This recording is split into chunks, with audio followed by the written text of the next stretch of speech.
হায় হায়, হবিগঞ্জে আজকে কালাবাটারে যে একটা বেজ্জতি করলো রে বাইরে ভাই, লজ্জায় কালাবাটা গাড়ির তেলের ট্যাঙ্কির ভিতরে ঢোকার মতো অবস্থা। বুয়া বুয়া স্লোগান দিয়ে এবারে বাসিয়ে দিছে, মানে গাড়ি থেকে বের হওয়ারই সাহস পায় না এই কালাবাটা।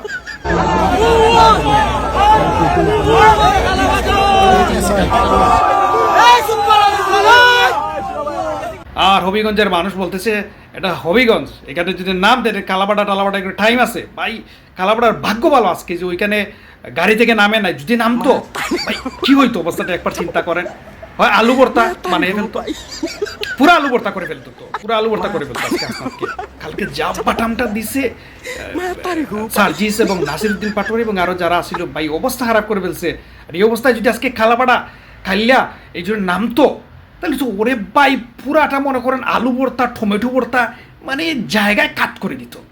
ওর ভাগ্য বলা হাসনাদের উচিত ওই যে বাসায় গিয়ে ফিরত গিয়ে একটা গরু দিয়ে, গরু দিয়ে বা হাসি দিয়ে একটা মিলাদ করার পরই আল্লাহর কাছে সবুজ শুকর করা যে এই যে জমের হাত থেকে ফিরে গেছে, জমের হাত থেকে ফিরে গেছে ভাই। মানে তোর ঠ্যাং ব্যাং ভাই সবকিছু ইয়ে করে ফেলতো তোরা, কারণ ভাই তোদের বোঝা উচিত এখন বাংলাদেশের রাজাকারের নাতিপুতিরা দের আর কেউ খায় না রে ভাই। এগুলা এনসিপি জুলাই জুলাই বুলাই এগুলো খায় না। এগুলো মানুষ এখন দিন রাত 24 ঘন্টা খালি ফোন্দায় জুলাই, বুঝছো? এমনিতে জুলাইয়ে কি হচ্ছে ভাই আমি বুঝতেছি না।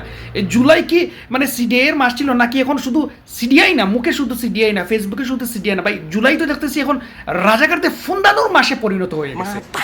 প্রতিদিন ফোন্দানো হচ্ছে এই রাজাকারের নাতিপুতিদের।